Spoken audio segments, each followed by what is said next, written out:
আর নিয়ামতের শুকরিয়া কেমনে আদায় করি, তাই বারে বারে ওই কদমে লুটিয়ে পড়ি, তাই বারে বারে ওই কদমে লুটিয়ে পড়ি। যাই যেদিকে এই দুটি চোখ দেখি মহিমা, তার নিয়ামতের এই জগতে হয় না উপমা। ঠিক কিনা বলেন? যাই যেদিকে এই দুটি চোখ দেখি মহিমা, তার নিয়ামতের এই জগতে হয় না তুলনা।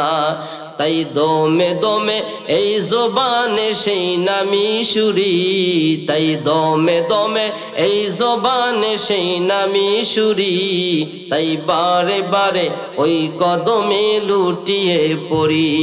তার নিয়ামতের শুকরিয়া কেমনে আদায় করি, তাই বারে বারে ওই কদমে লুটিয়ে পড়ি।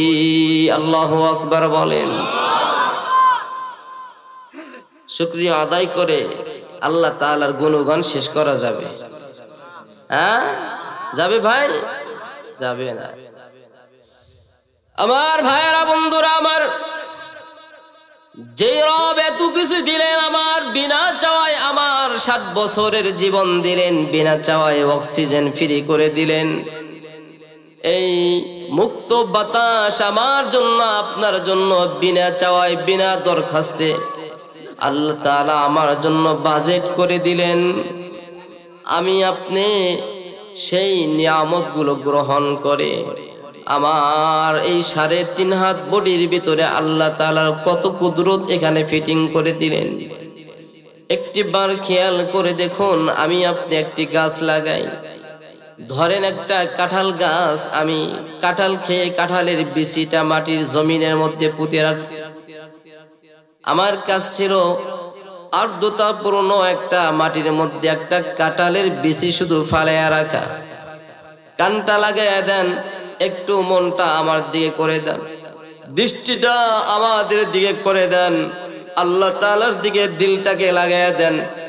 আমার আপনার এই দিলকে আল্লাহ তাআলার দিকে রুজু করার মাধ্যমে আল্লাহ তাআলার সন্তুষ্টি অর্জন করা সম্ভব। ঠিক কিনা বলুন? আল্লাহ রাব্বুল আলামিন বলে, বান্দা একটা কাঁঠালের বিচি মাটিতে পুঁতে রাখলা, পুঁতে রেখে তুমি তোমার ব্যস্তময় জীবনের কাছে ব্যস্ত হয়ে গিয়েছো, আর এই ব্যস্ততার মধ্যে তোমার জীবন পার হয়ে যায়। ওই কাঁঠালের বিচি থেকে একটা গাছ হবে, একটা চারা গজায় উঠবে। এই চারাটা গজানোর জন্য বান্দা কোনো মেশিন তুমি এখনো ফিট করো নাই। বান্দা তুমি এই বিচি থেকে একটা গাছ হবে, গাছ হওয়ার জন্য তুমি কোনো কিছুই করলা না, শুধু কাঁঠালের বিচিটা জমিনে রেখে দিলা। আল্লাহ বলে, বান্দা তোমার কাজ এতটুকু ছিল, তুমি বিচিটা জমিনে রাখবা, এই পর্যন্ত তোমার দায়িত্ব ছিল। তোমার দায়িত্ব শেষ হয়ে গিয়েছে, আমার দায়িত্ব শুরু হয়ে গেল। বীজটা থেকে একটা চারা আমি সেখান থেকে বের করলাম। বের করার পরে তুমি 2 দিন 3 দিন 1 সপ্তাহ পরে দেখতে পেলে একটা চারা হয়ে গিয়েছে। তুমি খুশি হয়ে গেলে, আমার হাত দিয়ে বিচিটা রাখছি, সেই জন্য এই বিচি থেকে গাছ হলো। কিন্তু ওই বীজ থেকে একটা চারা বের করার দায়িত্ব তোমার ছিল না, সেটা আমার ছিল। আমার দায়িত্বের কথা তুমি স্বীকার না করে তুমি তোমার হাত দিয়ে রাখছো, সে কথা বর্ণনা করলা। বান্দা খুশি হইয়া চারাটাকে তুমি মাঝে মধ্যে একটু পানি দাও। পানি দেওয়া তোমার দায়িত্ব ছিল, চারাটাকে বড় করার দায়িত্ব আমার রয়ে গেল। তুমি 1 ইঞ্চি চারাটাকে বৃদ্ধিও করতে পারবা না। পৃথিবীতে এমন কোন মানুষ আর সে পর্যন্ত হয় নাই একটা কাঁঠালের চারা, একটা মরিচ গাছের চারাকে 2 ইঞ্চি বড় করে নিজে বড় করতে পারে, এমন কোন বিজ্ঞান আবিষ্কার হয় নাই। আল্লাহ বলে, আমি চারাকে আস্তে আস্তে করে বড় করতে করতে একটা গাছে রূপান্তর করলাম। গাছটা রূপান্তরিত হয়ে গেল। মানুষে জিজ্ঞাসা করে, এই কাঁঠাল গাছটা কার? তুমি বলো আমার। সুন্দর কাঁঠাল গাছ হয়েছে। কয়, হ্যাঁ আমি লাগাইছিলাম। কিন্তু কাঁঠালের বীজ থেকে কাঁঠালের চারা বের করে গাছ করা পর্যন্ত এই দায়িত্ব যে পালন করেছে তার কথা তুমি বললা না।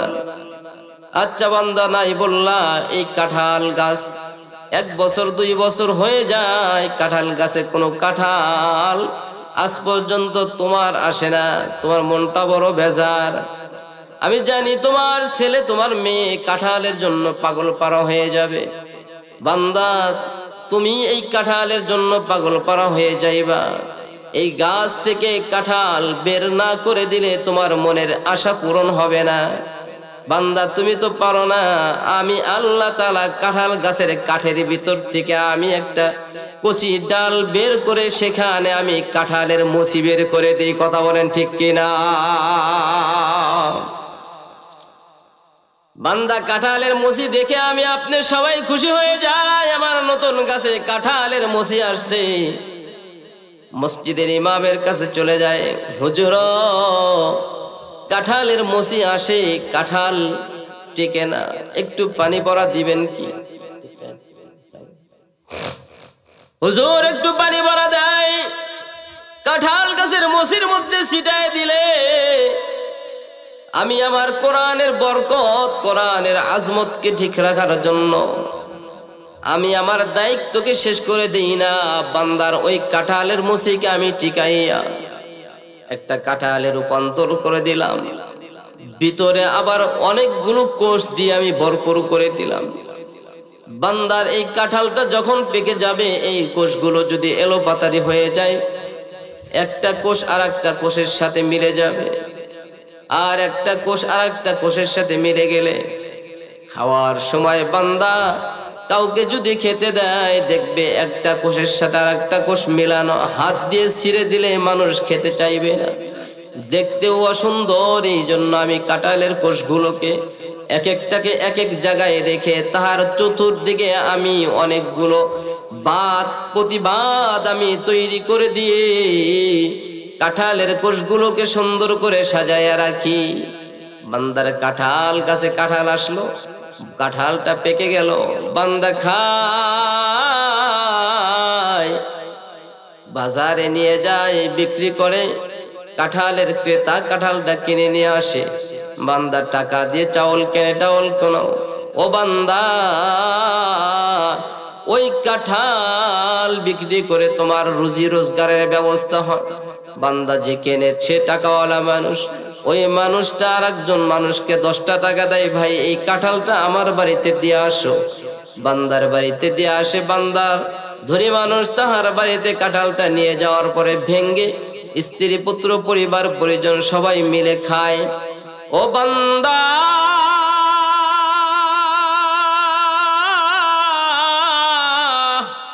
আমি তোর কাছে জানতে চাই, এই কাঁঠাল যে খাইলা, তোমার দায়িত্ব ওই একটা বীজ শুধু মাটিতে ছেড়ে দেওয়া পর্যন্তই ছিল। এরপরে তোমার পেট পর্যন্ত কাঁঠালটাকে পৌঁছানোর জন্য আমি রব্বুল আলামিনের কমাস কম 6টা বছর এর পিছনে প্রতিটা সেকেন্ডে সেকেন্ডে সময় দেওয়া লাগছে। ঠিক কিনা বলুন? বান্দা, তুমি চিন্তা করে দেখেছো কি তোমার একটা কাঁঠাল থেকে আমি কয়জন মানুষের রিজিকের ব্যবস্থা করছি? আল্লাহ রাব্বুল আলামিন বুঝায়, গোলাম, ওই কাঁঠাল থেকে আমি 3 শ্রেণীর মানুষের আমি রিজিকের ব্যবস্থা করলাম। এক শ্রেণীর মানুষ যে কাঁঠাল গাছের মালিক, সে খায় এবং সে বাজারে বিক্রি করে। ওই শ্রেণীর মানুষ এখান থেকে কাঁঠাল খেলো এবং কাঁঠাল বিক্রি করে টাকা পাইলো, রিজিকের ব্যবস্থা হয়ে গেল। কাঁঠালটাকে বহন করে ধনী মানুষটার বাড়িতে দিয়ে আসলো, যে সে 10 টাকা পেল, তাহার রিজিকের ব্যবস্থা হয়ে গেল। কাঁঠালটা যাহার বাড়িতে দিয়ে আসলো সে ধনী মানুষ, সে কাঁঠালটা কিনে তাহার কাঁঠাল খাওয়ার চাহিদা পূরণ হয়ে গেল। ও গোলাম, আমি 6টা বছর আমি তোমার ওই কাঁঠালের পিছনে সময় দিয়া আমি 3 শ্রেণীর মানুষের রিজিকের ব্যবস্থা পর্যন্ত আমি করে দিয়েছি। সুবহানাল্লাহ বলেন। যে রব আমাকে আপনাকে এত নিয়ামত দিয়ে সুচারুরূপে সুন্দর সুফল আমাদেরকে খাওয়ায়, ওই রব আমাদেরকে আল্লাহ তাআলা আমাদেরকে একটা কথা শুধু স্বীকার করার জন্যই বলে, গোলাম আমার জিনিস খাইবা, আমার অক্সিজেন তুমি নিবা, আমার দেওয়া নিয়ামত বক্ষণ করে করে। ও গোলাম আমি আল্লাহকে শুধু এতটুকু বলবা, ও আল্লাহ তুমি দিয়েছিলা, তোমার তাই খেয়েছি, তাই তোমাকে একটা সেজদা দিলাম।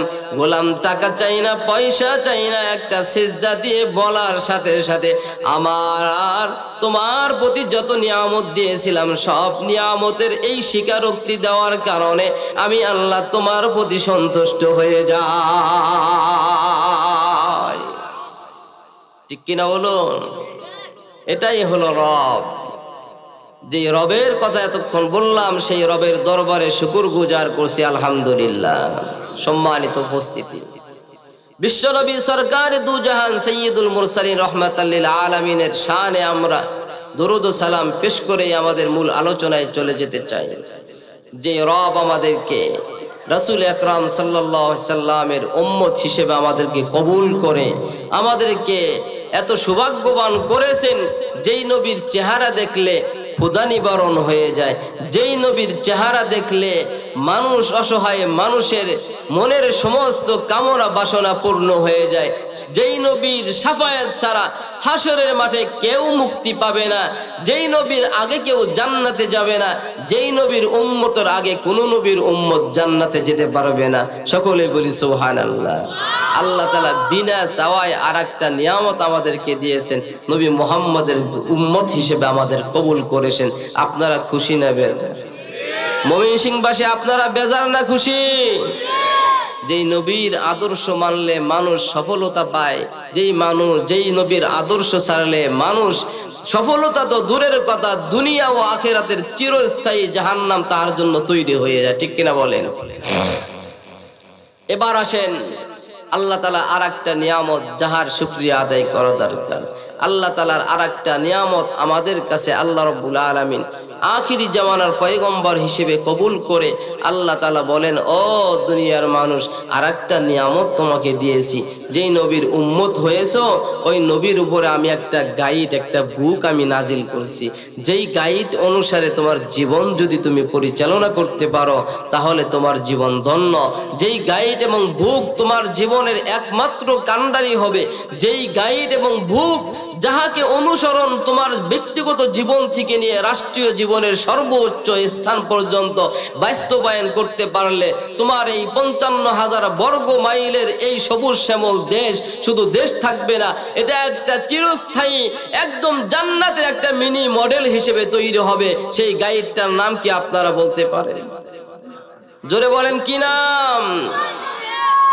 আল্লাহ রাব্বুল আলামিন বলেন, হুদাল লিন্নাস।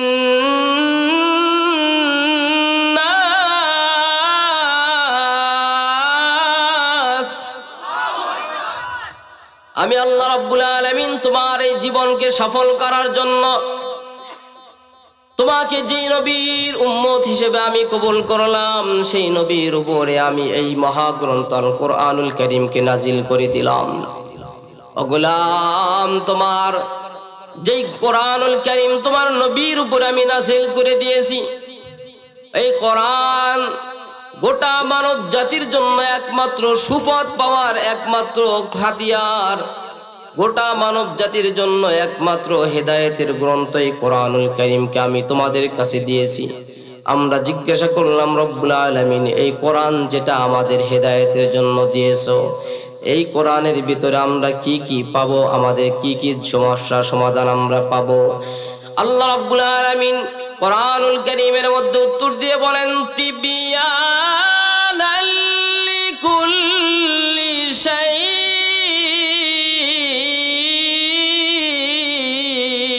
আল্লাহু আকবার বলেন। আল্লাহ রাব্বুল আলামিন উত্তর দেয়া, গোলাম, আমি যেই কোরআন তোমাদের উপরে তোমাদের পথ প্রদর্শক হিসেবে দিলাম, এই কোরআনের ভিতরে তুমি কি কি পাইবা তুমি শুনে যাও। তোমার জীবনের সমস্যা আছে, যেখানে আমার কোরআনের কাছে আসবা তুমি সমাধান পেয়ে যাবা সেখানে। সুবহানাল্লাহ। অর্থাৎ তোমার ব্যক্তিগত জীবন থেকে, তোমার রাষ্ট্রীয় জীবন পর্যন্ত, তোমার রাষ্ট্রীয় জীবন থেকে তোমার আন্তর্জাতিক জীবন পর্যন্ত যেখানেই তোমার সমস্যা বোধ করবা, আমার কোরআনের কাছে তুমি আসবা। আমি কোরআনুল কারীমের মধ্যে খুল্লুম খুলা সব কিছুর সমস্যার সমাধান দিয়েছি। চিল্লায় বলি সুবহানাল্লাহ। এর মানে হলো কোনো ব্যক্তি যদি ব্যক্তিগত জীবনে যদি কোরআন অনুসারে নিজের জীবন যাপন করে, সে যদি সমাজকে সুন্দর করতে চায়, কোরআন অনুসারে যদি সমাজ নীতি যদি চালু করে, রাষ্ট্রকে যদি কেউ সুন্দর করতে চায়, কোরআন দিয়েই যদি রাষ্ট্রনীতি যদি কেউ পরিচালনা করে, আল্লাহ রাব্বুল আলামিন বলেন, বান্দা এই জমিনের মধ্যে অন্যায় অবিচার তো দূরের কথা, 2 টাকা পড়ে থাকলে সেই টাকার দিকে চোখ তুলে তাকানোর মানুষ এই পৃথিবীতে খুঁজে পাওয়া যাবে না। ঠিক কিনা বলো আমার ভাইয়েরা, বন্ধুরা আমার? আল্লাহ রাব্বুল আলামিন সেই কোরআনুল কারীমের মধ্যে আল্লাহ তাআলা উল্লেখ করে বলেন, গোলাম আমি আল্লাহ রাব্বুল আলামিন তোমাদের কিছু গুণ আমি বর্ণনা করে দিলাম, যেই গোলামগুলাকে আমাকে 5 ওয়াক্ত 5 বার আমাকে সিজদা দেওয়ার জন্য মসজিদে আসবে, এই গোলামগুলার কিছু গুণ আছে, এই গোলামগুলাকে তোমরা চিনতে পারবা এভাবে। আল্লাহ রাব্বুল আলামিন সেই কোরআনুল কারীমের মধ্যে বলেন, ইন্নামা ইয়া'মুরু মাসাজিদাল্লাহ।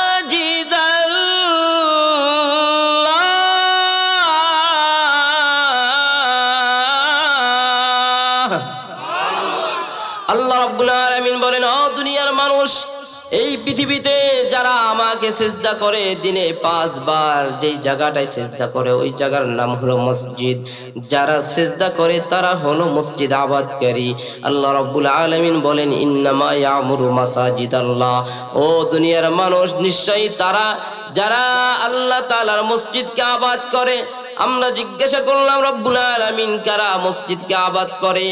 মসজিদ আবাদ বলতে কি বোঝায়? আল্লাহ রাব্বুল আলামিনের এই মসজিদ আবাদ বলতে মুফাসসিরিনে কেরাম বলেন, মসজিদ আবাদ বলতে মসজিদের মধ্যে নামাজ পড়া, মসজিদ নির্মাণ করা, মসজিদের মধ্যে 5 ওয়াক্ত নামাজ আদায় করা, তাসবিহ তাহলিল করা, কোরআনুল কারীমের তেলাওয়াত করা, আল্লাহ তাআলার জিকির করা, আল্লাহ তাআলাকে ডাকা। যারা মসজিদের ভিতরে এমন কাজ করবে, মসজিদ নির্মাণ কাজের সাথে যারা সম্পৃক্ত থাকবে, প্রত্যেকেই মসজিদ আবাদকারীর কাতারের মধ্যে পড়ে যাবে। আমরা জিজ্ঞাসা করলাম, এই মানুষগুলো কারা? এদের বিশেষ কোনো গুণ আছে? আল্লাহ তাআলা বলেন, ও গোলাম, আমি আমার বান্দা যারা মসজিদ আবাদ করে তাদের বিশেষ কিছু গুণ আমি আল্লাহ তাআলা উল্লেখ করে দিলাম। আমরা জিজ্ঞাসা করলাম, রব্ব আমরা জানতে চাই আপনার কাছে সেই গুণগুলা কি? আল্লাহ তাআলা উল্লেখ করে বলেন, মান আমানা বিল্লাহি ওয়াল ইয়াউমিল আখির। গোলাম, 1 নম্বর গুণ হলো ওই গোলামগুলা যারা মসজিদ আবাদ করবে, তারা 1 নম্বরে হলো আল্লাহ তাআলাকে, আল্লাহ তাআলার উপরে তাদের বিশ্বাস স্থাপন করবে। চিল্লায় বলি সুবহানাল্লাহ। ওয়াল ইয়াউমিল আখির, তারা আখিরাতের দিবসকে বিশ্বাস করবে। আল্লাহ রাব্বুল আলামিন এখানে যেই ঈমানের কথা বললেন, যারা আল্লাহর উপরে ঈমান আনবে এবং আখিরাতকে বিশ্বাস করবে, এতে একটা হিকমত আছে। শুধু আল্লাহকে বিশ্বাস করলেই হবে না, আল্লাহকে বিশ্বাস করবে কি জন্য? আল্লাহ তাআলার ইবাদত করার জন্য। আল্লাহ তাআলার ইবাদত করবে কি জন্য? আখিরাতের ময়দানে সুখে থাকার জন্য। কথা বলেন ঠিক না বেঠিক? কারণ ইবাদত করার মূল বিষয় হলো আমার আখির জিন্দেগি যেন সুখময় হয়। ঠিক কি না বলুন? কারণ আমি আপনি ইবাদত এখানে করলাম, রাতে ঠান্ডা পানি দিয়ে ওযু করে আল্লাহকে সিজদা দিলাম, কিন্তু আমার সিজদা উপরে গেল না, আখিরাতে আমি শান্তি পাইলাম না। এহ জগত গেল, পর জগতে গেল। বাংলায় কথা আছে, আমও গেল, সারা গেল। কথা বলেন ঠিক কিনা? এই জন্য আমার আখিরকে সুন্দর করার আমার চিন্তা রাখতে হবে। আল্লাহকে আমি ইবাদত করব, আল্লাহর ইবাদত করব, আল্লাহর সন্তুষ্টি অর্জন করব। কারণটা হলো আমার আখির যেন সুন্দর হয়। ঠিক কিনা বলেন? যদি আখির যদি সুন্দর না হয়, কয় শেষ ভালো যার সব ভালো তার, শেষ বন্ধ যার সব বন্ধ তার। ঠিক কিনা বলেন? কথা বলেন ঠিক কিনা? আমার ভাইয়েরা, বন্ধুরা আমার, আল্লাহ রাব্বুল আলামিন, আমি দীর্ঘায়িত করব না, একটু দ্রুত আগানোর চেষ্টা করতেছি। আল্লাহ রাব্বুল আলামিন বলেন, ও দুনিয়ার মানুষ, যারা আমি আল্লাহকে বিশ্বাস করবে, তারা আখিরাতকে বিশ্বাস করবে। আমি আল্লাহ তাআলার উপর ঈমান আনার কারণটা হলো আখিরাত তারা যেন মুক্তি পায়। এই পৃথিবীতেই যত মানুষ আছে প্রায় 800 কোটি মানুষ আছে, এই মানুষগুলোকে আপনি প্রত্যেককে ডেকে ডেকে জিজ্ঞাসা করবেন, ভাই তুমি কি আখেরাতে ভালো থাকতে চাও না খারাপ থাকতে চাও? অমুসলিম হিন্দু ভাইকেও জিজ্ঞাসা করবেন, তাকে জিজ্ঞাসা করবেন, ভাই আপনি কি মরার পরে আখেরাতে আপনি স্বর্গে যেতে চান না নরকে যেতে চান? লোকটা উত্তর দিবে, আমি স্বর্গে যেতে চাই, কারণ হলো স্বর্গ হলো আরামের জায়গা। বোঝা গেল আখেরাত হলো এই এমন একটা জায়গা, আখের যদি ভালো থাকে মানুষের সব ভালো হয়ে যায়, ঠিক কিনা বলেন? আর আখের যদি খারাপ হয়ে যায় তাহার শেষ দুঃখের কোনো শেষ থাকবে না। আল্লাহ তাআলা বলেন, ও গোলাম, আমার গোলামগুলো যেন আখেরাতে ভালো থাকে, এই জন্য আখেরকে তারা বিশ্বাস করে। আমরা জিজ্ঞাসা করলাম রব্বুল আলামিন তারপরে তাহার গুণাগুণ কি যারা মসজিদ আবাদ করবে? আল্লাহ রব্বুল আলামিন বলেন, ওয়াল ইয়াউমিল আখিরি ওয়া আকামাস সালাত, তারা আখিরাতকে বিশ্বাস করে ক্ষান্ত হয় না। আমরা অনেকেই বলি নামাজ না পড়লে কি হবে, ঈমান তো ঠিক আছে, আছে না নাই? কথা কয় না, কয় নামাজ না পড়লে কি হবে, ঈমান তো ঠিক আছে। আল্লাহ তো বলেন না তোর ঈমান ঠিক নাই। আল্লাহ বলেন যার ঈমান আছে আমার উপরে, তার ঈমান আছে আখিরাতের উপরে। যার ঈমান আছে আমার উপরে আখিরাতের উপরে, ওই বেচারা 1 নাম্বার কাম হলো আকামাস সালাহ। ওই বেচারার 1 নাম্বার কাম হলো মসজিদে গিয়ে নামাজ পড়বে, নামাজকে আদায় করবে। ব্যক্তিগত জীবনে নামাজের পাবন্দি হবে, তার পারিবারিক জীবনে নামাজের পাবন্দি করার জন্য আদেশ করবে। সমাজকে নামাজ দিয়ে সাজাবে, রাষ্ট্রকে নামাজ দিয়ে সাজাবে। যারা আমি আল্লাহ তাআলার একমাত্র খালেস মসজিদ আবাদকারী গোলাম, তারা সুবহানাল্লাহ বলবেন না? আল্লাহ রাব্বুল আলামিনের কাছে জিজ্ঞাসা করলাম, রব যারা নামাজ পড়বে তারাই তো আপনাকে বিশ্বাস করবে, যারা নামাজ পড়বে তারাই তো আখিরাতে আরামে থাকার জন্যই আখিরাতকে বিশ্বাস করবে। ও আল্লাহ, আরো কোনো কাজ কি লাগবে আখিরাতে সুখে থাকার জন্য? আল্লাহ তাআলা বলেন, গোলাম আছে আর একটা গুণ হলো ওয়া আকামাস সালাহ ওয়া আতাজ যাকাত। কারণ হলো মাল আছে যার, যাকাত দিবে সে, আল্লাহ তাআলাকে যাকাত দেওয়া তার জন্য অজীব হয়ে যায়। চিল্লায় বলি ঠিক কিনা? টাকা আছে যাকাত দেয়, টাকা আছে কি দেয়? যাকাত দেয়। সম্পদ আছে, সম্পদ থেকে কার রাস্তায় খরচ করে? জোরে বলেন, কার রাস্তায়? নাকি যাত্রার প্যান্ডেলে ড্যান্স করার জন্য? টাকাওয়ালারাই তো এখন ড্যান্স করায়, নাইট ক্লাবগুলোকে গরম করে রাখে কারা? টাকাওয়ালা যারা। আল্লাহ বলে টাকা আছে তোর যাকাত দেয়, ওই হলো মসজিদ আবাদকারী। সুবহানাল্লাহ বলবেন না? আজকের পৃথিবীতে যে যত বেশি টাকাওয়ালা সে তত বড় ইসলাম বিদ্বেষী, যে যত বড় টাকাওয়ালা সে তত বেশি আল্লাহ বিরোধী হয়ে গিয়েছে। কথা বলেন ঠিক কিনা? টাকা এই বেশি হয়ে আল্লাহ বিরোধী হওয়ার কারণটা হলো এই মানুষগুলোর ভিতরে ঈমান নাই আল্লাহর উপরে। এই মানুষগুলো আখিরাতকে বিশ্বাস করে না, এই মানুষগুলো মসজিদে যায় না। যারা মসজিদে যায়, যারা আল্লাহকে বিশ্বাস করে, আখিরাতকে বিশ্বাস করে, যারা দুর্নীতি করে বেগম পাড়া তৈরি করতে পারে না। কথা বলেন ঠিক কিনা? তারা যাকাত দিবেও তো দূরের কথা, মানুষের পকেটের টাকা 18 কোটি জনগণের টাকা এক কলমের কোচায় 2000 কোটি টাকা তারা মেরে দিয়ে বেগমপাড়া একটা বাড়ি করে। আরে একজন এমপির বাড়ি দেখলাম সে নাকি 600 বাড়ি করছে শুধু লন্ডনে। আস্তাগফিরুল্লাহ, আস্তাগফিরুল্লাহ। আরে এরা কি এত বাড়ি দিয়ে, একটা বাড়িতে একদিন ঘুমাইলে, একটা বাড়িতে একটা রাত বা একদিন ঘুমাইলে তাহার 600 বাড়িতে ঘুমাইতে কয় বছর লাগবে হিসাব আছে? অতদিন বাঁচবো কিনা সেই চিন্তাও নাই। একজন মানুষের সম্পদ এত করেছে, কামাই করছে না, এরা কামাই করে নাই, এরা শুধু ধান্দামি করছে কি করে এই জনগণের টাকা পাচার করা যায় ওপারে, সেই কথা চিন্তা করছে।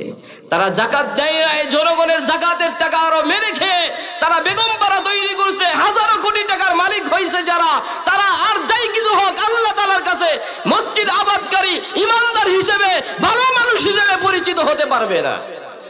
কথা কয় না? ভাবে মনে হচ্ছে আপনারাও তাদের মধ্যে সদস্য কেউ আছেন। তো কথা যে ঠিক মতো বলেন না, ঠিক কিনা বলেন?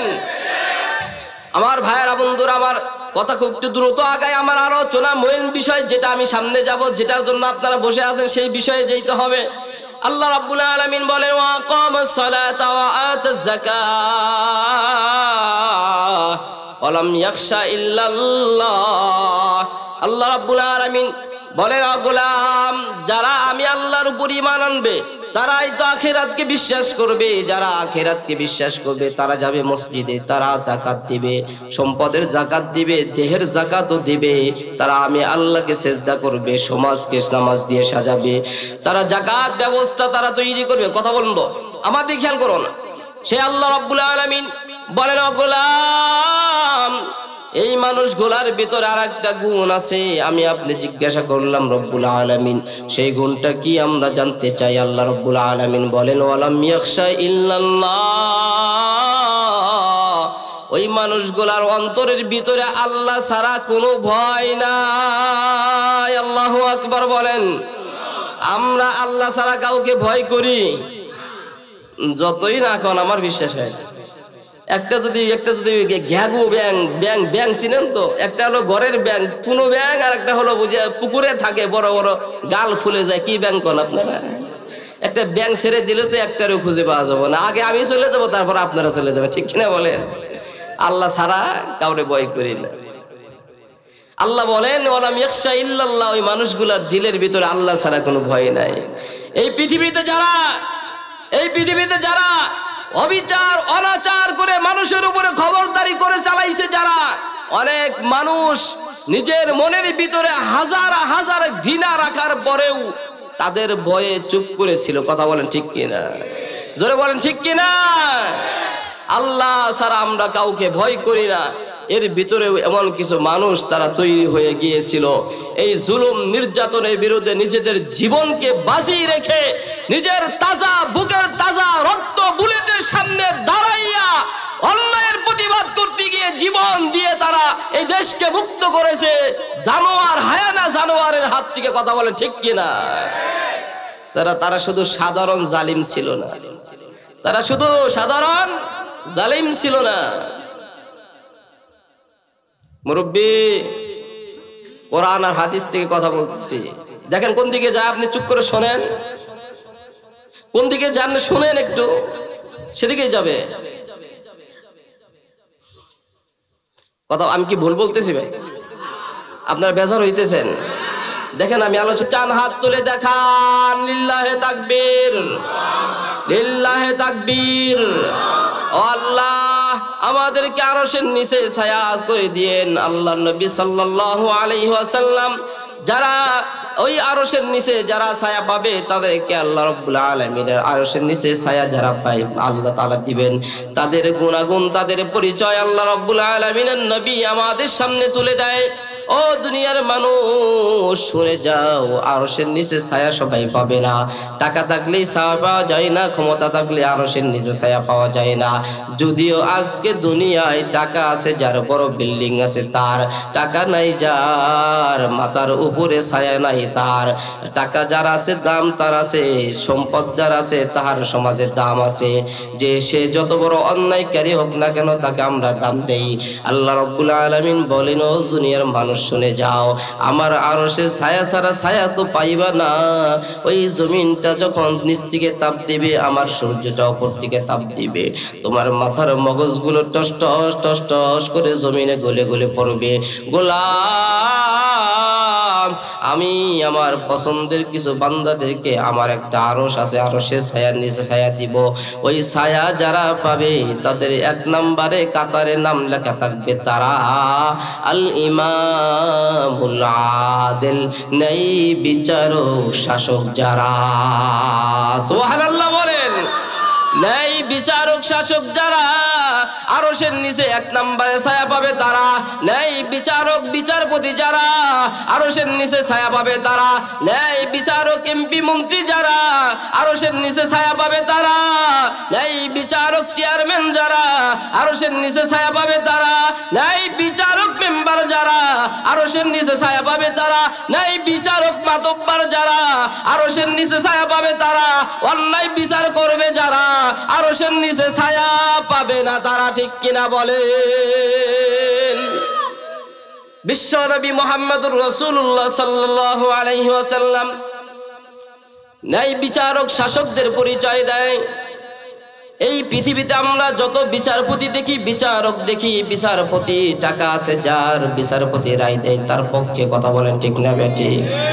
অন্যায় অপরাধ করে অনেক অনেক জুলুমবাজ অপরাধীরা মাঠে ঘাটে তারা অপেরে ঘুরে বেড়ায়, আর অপরাধ করে নাই 10 বছর 50 বছর আল্লাহ তাআলার কোরআন থেকে তাফসীর করার অপরাধে জেলখানার ভিতরে ফাঁসির রশিতে যায়, এমন কাহিনী আছে না নাই? আমার ভাইয়েরা, বন্ধুরা আমার, আল্লাহ রাব্বুল আলামিন বোঝায়, ও গোলাম, আরশের নিচে 1 নম্বরে ছায়া পাবে কারা? ন্যায় বিচারক শাসক যারা। ন্যায় বিচারক শাসকের বড় অভাব। আমাদের সমাজে শাসক আছে, ন্যায় বিচারক নাই। মাতব্বর আছে, ন্যায় বিচারক মাতব্বর খুঁজে পাওয়া কষ্টকর। কথা বলেন ঠিক না ঠিক? কত মাতব্বর আছে রাতের আধারে 5000 দিয়ে আসলে পরের দিন আসামিকে কোন কায়দায় সার করে দিবে, মাফ করে দিবে, তাহা বোঝা বড় দায় হয়ে যায়। ঠিক কিনা বলেন? ঘুষখোর মাতব্বর আমাদের সমাজে নাই তো। ঘুষখোর চেয়ারম্যান নাই, ঘুষখোর এমপি মন্ত্রী নাই, হয়তো ময়মনসিংহে নাই, বাংলাদেশে আছে তো। কথা বলেন ঠিক না ঠিক? আমার ভাইয়েরা, বন্ধুরা আমার, আল্লাহর নবী বলেন, আল কুযাতু সালাসা, বিচারক হলো 3 প্রকার। ওয়াহিদুন ফিল জান্নাহ, 1 নাম্বার বিচারক যাবে জান্নাতে, আর 2 নাম্বার আর বাকি 2 শ্রেণীর বিচারক তারা যাবে জাহান্নামে। 1 শ্রেণীর বিচারক যারা জান্নাতে যাবে তারা মামলা পাওয়ার পরে সত্যটা উদ্ঘাটন করবে, সাক্ষী গ্রহণ করবে, সাক্ষী দিবে যারা সত্য সাক্ষী দিবে, মিথ্যা সাক্ষী দিবে না। সত্য সাক্ষী গ্রহণ করে সত্য রায়, যেটা বিচারের আইনে যা আসে তাহাই রায় দেয়। আল্লাহর নবী বলেন, ওই বিচারক আল্লাহ তাআলার জান্নাতে চলে যাবে। চিল্লায় বলি সুবহানাল্লাহ। ও বন্ধু, ন্যায় বিচারক শাসক যদি থাকে, এই দেশটা শাসন হয় হলো ন্যায়ের ভিত্তিতে। ইনসাফ থাকে, আদেল থাকে, মানুষের হক নষ্ট হয় না তাদের দ্বারা, মানুষের হক তাদের কাছে নিরাপদ থাকে। আজকের পৃথিবীতে আইন এবং বিচার সব হলো বেআইনটাই আইন হয়ে গিয়েছে, আর সমস্ত বিচারকরা অন্যায়ের সাথে জড়িত হওয়ার কারণে আজকে মানুষের অধিকার বিনষ্ট হচ্ছে। ও মুসলমান, কথা যদি বুঝতে থাকেন বলেন ঠিক না ঠিক? আমি আপনাদেরকে একটা বিচারকের আমি দৃষ্টান্ত আপনাদেরকে দিচ্ছি। হাজার হাজার বিচারকের, ইসলামী আইনের বিচারকের দৃষ্টান্ত আপনাদেরকে দিতে পারবো। আমি ছোট্ট একটা বিচারকের আমি দৃষ্টান্ত দিচ্ছি। এই বিচারক দূরের কোনো মানুষ না, এটা আরবের কোনো লোক না, এটা বাহিরের কোনো লোক না। এক সময়কার এই দেশ শাসন করেছিলেন এই বিচারক। তাহার বিচারের একটা দৃষ্টান্ত আমি আপনাদেরকে দিয়ে আমার এই চ্যাপ্টার শেষ করে আর একটা চ্যাপ্টারে যাব। আমার ভাইয়েরা, বন্ধুরা আমার, ইসলাম মানুষের আদিল ইনসাফ ভিত্তিক সমাজ গঠনের জন্য যত নির্দেশনা দিয়েছে, অন্য কোনো আইন ও মতবাদ মানুষের অধিকার নিয়ে কথা বলে না। ঠিক কিনা বলেন? এক সময়কার এই দেশ শাসন করেছিলেন সুলতান গিয়াসউদ্দিন রহমাতুল্লাহি আলাইহি। এত সুন্দর আচরণ তাহার ছিল, সুন্দর মাধুর্য চেহারা তাহার ছিল, সুন্দর মাধুর্য ব্যবহার তাহার ছিল, আল্লাহওয়ালা বুজুর্গ মানুষ ছিল, এত ইনসাফপূর্ণ মানুষ ছিল, এত সুন্দর বিচারক ছিল। সে ছিল এই দেশের শাসক সুলতান গিয়াসউদ্দিন রহমাতুল্লাহি আলাইহি। তিনি একজন বিচারককে প্রধান বিচারপতি হিসেবে নিয়োগ দিলেন। আল্লাহওয়ালা দেখে, বুজুর্গ মানুষ দেখে, ইসলামওয়ালা দেখে, আইনবিদ দেখে বিচারক নিয়োগ দিলেন। নাম তার হলো সুলতান কাজী সিরাজউদ্দিন সাহেব রহমাতুল্লাহ আলাইহি। কাজী সিরাজউদ্দিন রহমাতুল্লাহ আলাইহি তিনি হলেন প্রধান বিচারপতি। সুলতান গিয়াসউদ্দিন রহমাতুল্লাহ আলাইহি তিনি হলেন এই রাষ্ট্রের সুলতান বাদশাহ। বাদশাহর অভ্যাস ছিল বহিরাগত শত্রুদের থেকে এই দেশকে যেন রক্ষা করা যায়, সেই জন্য সেই সবসময় সেই সৈন্যদেরকে তীর চালানো এবং ঘোর দৌড় করা শিখাইতো। এক সময় সুলতান চিন্তা করে দেখলো, আমার অনেক দিন হয়ে যায় তীর চালানোর অভ্যাসটা ভুলে গেলাম কিনা। এই জন্য একটা নিশানা ঠিক করে সে তীর পরিচালনা করতেছে। তীরটা তাহার নিশানায় গিয়ে লাগে, হঠাৎ করে একটু তাহার হাত ফসকে যাওয়ার কারণে একটা তীর সে জায়গায় না লেগে পাশে একজন গরিব দুস্থ মহিলা, তাহার স্বামী নাই, একমাত্র একটা ছেলে আছে, তাহার কোনো মেয়ে নাই, দ্বিতীয় আর কোনো ছেলে নাই, এই একটা মাত্র ছেলেকে নিয়ে মহিলা জীবন যাপন করে, কামাই রোজগারের আর কোনো লোক নাই। ওই মহিলা দূরে অদূরে একটু তাহার গরু ছাগল ভেড়া যাহা ছিল সেগুলা চড়াইতো। ওই সুলতান গিয়াসউদ্দিন সাহেবের হাত থেকে একটা তীর ফসকে গিয়া সুলতান গিয়াসউদ্দিনের ওই তীরটা গিয়া লাগে হলো ওই অসহায় গরিব মহিলার একমাত্র ছেলের গায়ে গিয়া লাগে। ছেলের গায়ে গিয়া লাইগা তীরটা বের হয়ে যায়, আঘাত পাইয়া ছেলেটা জমিনে পড়ে যায়, রক্তাক্ত জমিন লাল, জমিনটা লাল হয়ে যায়। মা সন্তানকে সামনে নিয়া মায়ের চোখে যখন সন্তানের রক্ত পড়ে যায়, ও ভাই মা সে যার বুঝবে সে মায়ের কলিজায় যেন আগুন লেগে গিয়েছে, মা পাগল করা হয়ে গিয়েছে। একমাত্র সন্তান, স্বামী হারানো মা, ওই মাটা একমাত্র সন্তান নিয়েই এই পৃথিবীতে বেঁচে আছে, তাহার সামনে সন্তানটা রক্তাক্ত হয়ে পড়ে রইল। কিন্তু গরিব মানুষ, অসহায় মানুষ কি করবে? এ দেশের বাদশার হাতের থেকে তিরাইশা ছেলের গায়ে লাগছে, এই বিচার কি আর সে পাবে? মনের দুঃখে বসে আছে, কিন্তু ছেলের রক্ত পড়া বন্ধ হয় না। যে সরকার চিকিৎসা দিবে কি দিবে না সেটাও সে জানে না, টাকাও তো নাই, সন্তানকে চিকিৎসা দিবে কি দিয়া? মা পাগল করা হয়ে যায়। সন্তানের এই রক্তাক্ত দেহ নিয়া সন্তানকে নিয়ে কাজী সিরাজউদ্দিনের কাছে চলে গেলেন। কাজী সাহেব, ও বিচারপতি, আপনি এই রাষ্ট্রের প্রধান বিচারপতি, শুনেছি আপনি বড় আদেল, আপনি বড় ইনসাফগার, আপনি বড় ন্যায়পরায়ণ বিচারপতি। এই রাষ্ট্রের একজন অসহায় স্বামী হারা বিধবা মা আমি, আমার একমাত্র সন্তান, তাকে নিয়ে আমি বাঁচি। এদেশের সুলতানের হাত থেকে তীর এসে আমার সন্তানের গায়ে লাগছে রে। ও বিচারপতি, আপনার আদালতে আপনি যদি ইনসাফগার হন, আপনার আদালতে আমি বিচার দিলাম। সুবহানাল্লাহ বলেন, আরেকটু জোরে বলেন সুবহানাল্লাহ। মুসলমান মাথাটা কাটান। একজন অসহায় বিধবা নারী বিচার দিলেন হলো দেশের প্রধান বিচারপতির কাছে। বিচারটা কার বিরুদ্ধে দিয়েছে? বাদশার বিরুদ্ধে। কথা বুঝে নাই? বাদশার বিরুদ্ধে সরাসরি প্রধান বিচারপতির কাছে বিচার। কথা অনেকগুলা, কারণ হলো এই সমাজে যারা অসহায় মানুষ, তারা যদি দেশের বা সমাজের কোনো মাতব্বরের কাছে কোনো বিচার নিয়ে যায়, পাত্তা পায় না। কথা কয় না? পায়। আছে বিচার আছে, বাস্তবতা বলেন, তাহার বিচার পায়। টাকাও দিতে পারবে না তার সঠিক বিচার। আরে কি করা যাবে এখন? হে এলাকার বড় নেতা, হ্যাঁ একটা ক্ষতি করছে, এটা তুমি বিচার পাইবে নাকি? ধমক দিয়ে সরাই দেয়, আছে না নাই? অথচ অসহায় মানুষ প্রধান বিচারপতি, রাষ্ট্রের প্রধান বিচারপতির কাছে সে নিয়ে গিয়েছে বিচার। আপনার আদালতে আমি বিচার দিলাম সুলতান গিয়াসউদ্দিনের বিরুদ্ধে, তাহার হাত থেকে তীর এসে আমার সন্তানের লাগছে। আদালত যদি ইনসাফ ভিত্তিক হয়, তাহলে এই অসহায় মায়ের বিচার ওই আদালতে ন্যায্য বিচার পাবে ইনশাআল্লাহ। ঠিক কিনা বলেন? আজকের সমাজে নাই। মা চোখ দিয়ে জর্জর করে পানি ছেড়ে বাদীর কাঠগড়ায় দাঁড়াইয়া বিচারপতির কাছে বিচার চাইয়া মামলা দিল রাষ্ট্রের সুলতানের বিরুদ্ধে। বিচারপতি সাথে সাথে দেরি না করে রাষ্ট্রীয়ভাবে সুলতান গিয়াসউদ্দিনের কাছে বার্তা লিখলো। ও সুলতান গিয়াসউদ্দিন, নোটিশ দেওয়া হলো, আপনাকে অবশ্যই খুব দ্রুত সময়ে আপনাকে আদালতে উপস্থিত হতে হবে, কারণ আপনার রাষ্ট্রের একজন সাধারণ প্রজা সে আপনার বিরুদ্ধে মামলা দায়ের করেছে। আপনি দ্রুত আদালতে উপস্থিত হয়ে যান। ও মুসলমান, আমি আপনাদেরকে জানতে চাই, কোন দলের পাতি নেতাও যদি হয়, সে যদি অন্যায় করে আদালতে মামলা তো দূরের কথা, কোর্ট থেকে নয় থানা থেকে পুলিশ বলে তোমার মামলা নেওয়া যাবে না।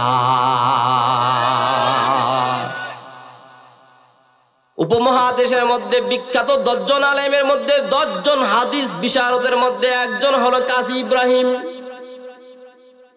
এত বড় হাদিস বিশারদ, শুধু হাদিস পড়ায় না, বিজ্ঞানের সাথে হাদিসকে তারতম্য করতে পারে। বিজ্ঞান ভিত্তিক হাদিসের বিশ্লেষণকারক মুফতি কাজী ইব্রাহিম, অল্প 1 সপ্তাহ আগে একটা ঘটনা হয়েছে, তাহাকে মামলা, তাহার বিরুদ্ধে একজন মানুষ গিয়া তাহাকে হত্যার হুমকি দিয়েছে। অনেক বড় একটা ঘটনা হয়ে গিয়েছে, সবকিছু বললাম না।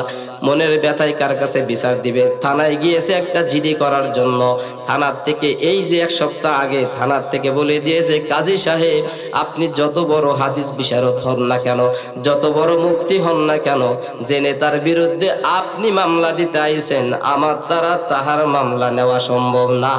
এদেশে কোনো মানুষের অধিকার প্রতিষ্ঠিত হওয়াটাও আমি বলবো সঠিক হবে না। ঠিক কিনা বলেন? আরে বিশ্ব বরেণ্য আলেমদের মধ্যে অন্যতম একজন আলেম, তাকে হত্যা করতে গেল, মারতে গেল, বিচার দিতে গেল, একটা জিডি করতে গেল।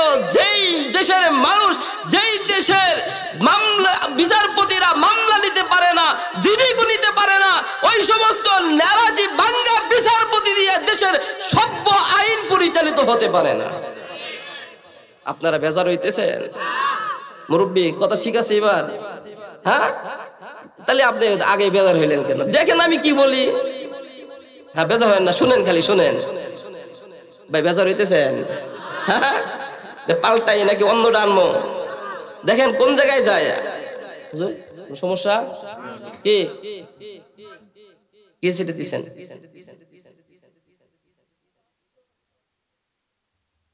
ও শর্ট করে দেব না, আমাকে টাইম দেওয়া হয়েছে 12টা 15 পর্যন্ত, নাকি 12টা পর্যন্ত, 12টা 11 বাজে। ভাই শেষ করে দেই। হ্যাঁ হ্যাঁ, নাকি রায় দেখবেন? রায় দেখবেন? ইমান আলী ভাই, ইমান আলী ভাই, ভাই আমি কি রায় দিব নাকি বন্ধ করে দিব? বিচারপতি কি রায় দেয় বলবো নাকি বন্ধ করে দেব? আমি সেটা বলছি, বিচারপতি কি রায় দেয় সেটা শুনবো, এটা বলবো নাকি আমি বন্ধ করে দেব? আচ্ছা আচ্ছা আচ্ছা, ঠিক আছে, রায় দেবো, রায় দেবো, রায় দেবো, রায়টা দিয়ে দিই। হ্যাঁ আমার ভাইয়েরা, বন্ধুরা আমার, বিচারপতি সুলতান গিয়াসউদ্দিনের কাছে নোটিশ যখন দিল, সুলতান সাথে সাথ নোটিশ পাইয়া রাষ্ট্রীয় ভাবে সে তাহার ঘোড়া নিয়া, গাড়ি নিয়া, যার যানবাহন নিয়া সরাসরি প্রধান বিচারপতির কাঠগড়ায় চলে গিয়েছে, আদালতে চলে গিয়েছে। রাষ্ট্রের প্রধান যদি প্রধান বিচারপতির কার্যালয়ে যায় বা আদালতে যায়, রাষ্ট্রীয় প্রটোকল দেওয়া হয়, রাষ্ট্রীয়ভাবে তাহাকে সংবর্ধনা দেওয়া হয়, সম্মান দেওয়া হয়। এটা হলো রাষ্ট্রীয় আইন। কিন্তু আজকে সুলতান গিয়াসউদ্দিন যখন আদালতে আসতেছে একজন আসামি হিসেবে, রাষ্ট্রের রাষ্ট্রপতি হিসেবে আসতেছে না, আসামি হিসেবে, এই জন্য আদালতের পক্ষ থেকে, বিচারপতির পক্ষ থেকে তাকে কোনো প্রটোকল দেওয়া হলো না, আর তার প্রটোকল নাই। সুলতান গিয়াসউদ্দিন আদালতে প্রবেশ করে, আর প্রধান বিচারপতির আসনে বসা বিচারপতি সিরাজউদ্দিন সাহেব তাহার চেহারাকে এমন ভাব একটা দেখায় দিল যে প্রধান বিচারপতি যেরকম গরম হওয়া দরকার তার চাইতে বেশি গরম। সুবহানাল্লাহ বলেন। মানে রাষ্ট্রপতি আইছে না, নমনীয় sir, no no no, I have no sir. সুবহানাল্লাহ বলেন। ভাব বিচারপতির যে ভাব থাকা দরকার সে ভাব নিয়ে বসে আছে। বাদশা তার দিকে তাকায় আছে, কিরে অন্য দিন যে স্যালুট দেয়, আজকে দেখি তার জায়গায় সে বসা, কারণ আজকে তো বাদশা, আজকে হলো আসামি। সুবহানাল্লাহ বলবেন না? বিচারপতি সুলতান গিয়াসউদ্দিনকে আসামির কাঠগড়ায় দাঁড় করায় দিলেন। রাষ্ট্রীয় কোনো প্রটোকল নাই, তাহার কাছে যেই মামলাটা দিয়েছিল নারী, তাহার মামলাটা লিখিত আকারে সুলতান গিয়াসউদ্দিনের সামনে প্রধান বিচারপতি শোনায়, মহামান্য সুলতান, আপনার বিরুদ্ধে আপনার রাষ্ট্রের একজন বিধবা নারী, অসহায় মানুষ একটা মামলা দিয়েছে। মামলাটার বর্ণনা হলো এই, যাহা যাহা হয়েছে সবকিছু তিনি বলতেছেন। বলা শেষ করে বিচারপতি সুলতান গিয়াসউদ্দিনকে বলেন, মহামান্য বিচারপতি, আমি আপনার কাছে জানতে চাই, মহিলা যেই মামলা আমার আদালতে দিয়েছে, এই মামলার ভিতরে কোন প্রকার মিথ্যার আশ্রয় নিয়েছে নাকি সত্য লিখেছে? সুবহানাল্লাহ। এইবার সুলতান গিয়াসউদ্দিন আসামির কাঠগড়ায় দাঁড়াইয়া বিচারপতিকে বলে, মহামান্য বিচারপতি, আপনার কাছে যেই বিধবা নারী আমার বিরুদ্ধে মামলা দিয়েছে, দাড়ি কুমা সহকারে সব কিছু সত্য, একটা দাড়ি কুমাও ভুল নাই, এই মামলায় নারী কোনো মিথ্যার আশ্রয় নেই নাই, এই মামলা সত্য মামলা, আমি স্বীকারোক্তি দিলাম এটা সত্য মামলা। সুবহানাল্লাহ বলেন। সুলতান বাপ গম্ভীর্য বাদ দিয়ে আসামি হিসেবে আসামির মতো দাঁড়াইয়া মাথাকে নিচু করে দিয়ে, যাহা বলিব সত্য বলিব না, সত্য বলিব মিথ্যা বলিব না, স্বীকারোক্তি দিয়ে বলতেছে, সুলতান ও প্রধান বিচারপতি, মহিলার মামলা দাড়ি কুমা সহকারে সত্য। সুবহানাল্লাহ বলেন। বিচারপতি, আমি স্বীকারোক্তি দিলাম। সুলতান গিয়াসউদ্দিনকে প্রধান বিচারপতি বলেন, মহামান্য সুলতান, আসামির কাঠগড়ায় দাঁড়ায় আছেন, আপনার জন্য দুইটা পথ, মহামান্য আদালত থেকে দুইটা পথ দেওয়া হবে, আপনার যে কোনো দুইটা পথ আপনাকে গ্রহণ করতে হবে। আপনি দুইটা পথের যে কোনো একটা গ্রহণ করলে আপনি হয়তো এখান থেকে ন্যায় ভিত্তিক আপনি বিচার পাবেন, অন্যথায় আপনাকে অন্য কোনো পথ পাওয়া যাবে না। মহামান্য সুলতান, আপনি শুনুন, দুইটা পথ আপনার জন্য, একটা হলো আপনি যদি আপোষে ওই নারীর সাথে গিয়া মামলাকে আপনি মিটকুট করতে পারেন, আদালত সেখানে কোনো হস্তক্ষেপ করবে না, এটাই হলো আদালত। কারণ নারীর সাথে মামলার বাদী এবং আসামির সাথে যদি তারা মিলমিশ হয়ে যায়, আদালত সেখানে বাধা দেয় না। এ কথা ঠিক না বেঠিক? দুই নাম্বার, যদি আপনি নারীর সাথে আপনার যদি মামলা মিট কাট না করেন, তাহলে আপনার জন্য দুই নাম্বার পথ হলো, ও সুলতান, এই আদালত থেকে কোরআন সুন্নাহ ভিত্তিক যে রায়টা যাবে, আপনাকে সুলতান হিসেবে না, আসামি হিসেবে আল্লাহর কসম আপনাকে সেই রায় মেনে নিতে হবে। সুবহানাল্লাহ বলেন। কত সুন্দর আদালত দেখেন, সুলতান না আসামি, সে বাদশাহ নাকি, কোনো দাম্ভিকতা নাই, আসামির কাঠগড়ায় মাথা নিচু করে দাঁড়ায় আছে। আজকের যদি আমাদের মহামান্যরা যদি হইতো, এই দুই তালার থেকে 4 তালা উঠাইছে, কয় 2 তালার কথা বলে তুই 4 তালায় নিয়ে এসে ফাজলামি করে না, করে না। ফ্যাসিস্ট সরকারের কামরুল ইসলাম কি মন্ত্রী আসিল, তাকে 2 তালা থেকে 4 তালা নিয়ে গেছে, তাই রাগে ফাইটে গেছে, অথচ হাজার হাজার মানুষ মারার আসামি সে। আর সুলতান, মহামান্য সুলতান বলতেছে, আপনি বলেন যে রায় আপনি দিবেন আমি মানব, আর যদি আমি পারি তো নারীর সাথে মিট কাট করে নিব। সুলতান মহামান্য বিচারপতিকে বলে, বিচারপতি, আমাকে একটু সুযোগ দিবেন কি আমার মামলার বাদীর সাথে কথা বলার? প্রধান বিচারপতি বলেন, মহামান্য সুলতান যান, আপনি যদি নারীর সাথে মামলাটা ডিসমিস করতে পারেন তাহলে আপনার জন্য ভালো।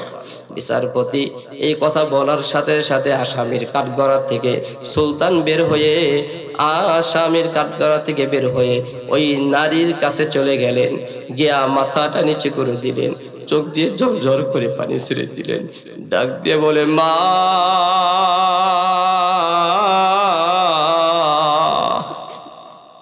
আমি বড় অপরাধী মা, আপনারা সাক্ষী দান করুন, নারীকে যদি মা বলে ডাক দেওয়া হয়, নারী হিসেবে তার কলিজার ভিতরে দয়ার সাগর তৈরি হয়ে যায়। ঠিক কিনা বলে? সুলতান বলতেছে, মা, আমি বড় আসামি, আমি বড় অপরাধী মা, আমি আপনার কাছে মাপ চাই, আর আপনার সন্তানের চিকিৎসার জন্য যত টাকা দরকার আমি দায়িত্ব নিতে চাই। সুবহানাল্লাহ বলবেন। মা, এছাড়া আপনার পরিবার পরিচালনার জন্য যত টাকা দরকার আমি সুলতান হিসেবে আপনার দায়িত্বটা নিতে চাই। মা, ও মা, আপনি কি দয়া করে আমাকে একটু ক্ষমা করে দিবেন? আপনি আমাকে মাফ করে দেন। এই কথা শোনার সাথে সাথে বিধবা নারী তাহার চোখ দিয়ে ঝরঝর করে পানি পড়ে। আহারে, এত বড় রাষ্ট্রের একজন সুলতান বাদশাহ, সেই বাদশাহ একজন অসহায় নারীর কাছে কি অনুনয় বিনয় করে কান্না করে মাপ চায়, আর কি মাপ না করে পারা যায়? ওই মা চোখ দিয়ে পানি ছেড়ে ছেড়ে দিয়ে কান্দে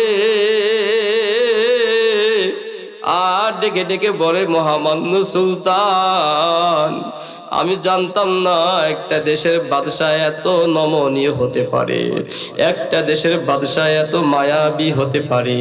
ওগো সুলতান, আমি জানতাম না বাদশাহ কোনোদিন এত দয়ার এত মায়ার হয়। ও বাবা, আমি তোরে মাফ করে দিলাম, মাফ করে দিলাম। সুবহানাল্লাহ বলবেন না?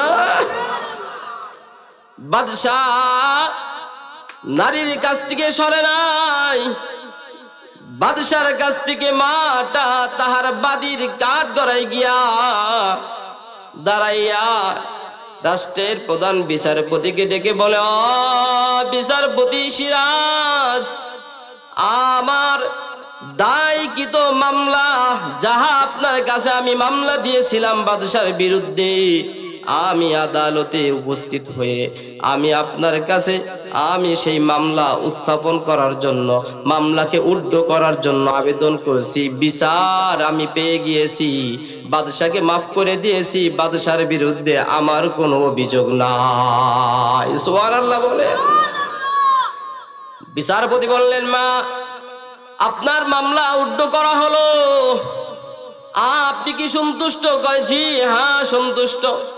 আসামির কাঠগড়ায় সুলতান গিয়াসউদ্দিন আসলেন। এসে বললেন, মহামান্য বিচারপতি, আমার মামলা কি উড্ড হয়েছে? হ্যাঁ, আপনার মামলা উড্ড করা হলো।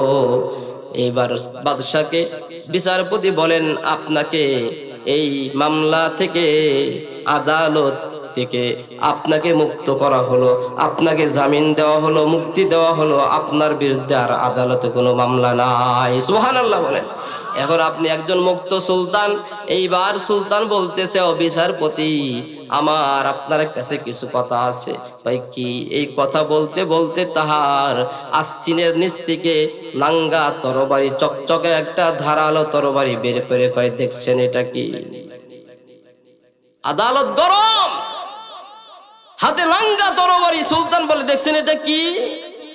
বিচারপতি বলে, এটা একটা তরবারি। কয়, আমি তরবারি নিয়ে আসছিলাম একটা কাজের জন্য। যদি বাদশাহ হিসেবে আমার পক্ষে যদি আপনি কোনো কথা বলতেন, এই আদালতে নারীর পক্ষে যদি আপনি কথা না বলতেন, এখানে ন্যায় ও ইনসাফের কথা যদি আপনি না বলতেন, নিয়ত করে এসেছিলাম আপনার কল্লাটা তা আপনার দেহ থেকে আমি ফালাইয়া দিতাম। সুবহানাল্লাহ বলেন। বিচারপতি আর দেরি নাই, মহামান্য সুলতান, বক্তব্য আপনার শেষ? কয়, জি হ্যাঁ। কয়, দাঁড়ান দাঁড়ান। কথা বলে তাহার চেয়ার থেকে ওঠে, চেয়ারের নিচ থেকে একটা ধারালো চাবুক বের করছে। কয়, বিচারপতি বলছে, ও বাদশাহ, এটা কি দেখছেন? কয়, দেখছি। কি এটা? কয়, চাবুক।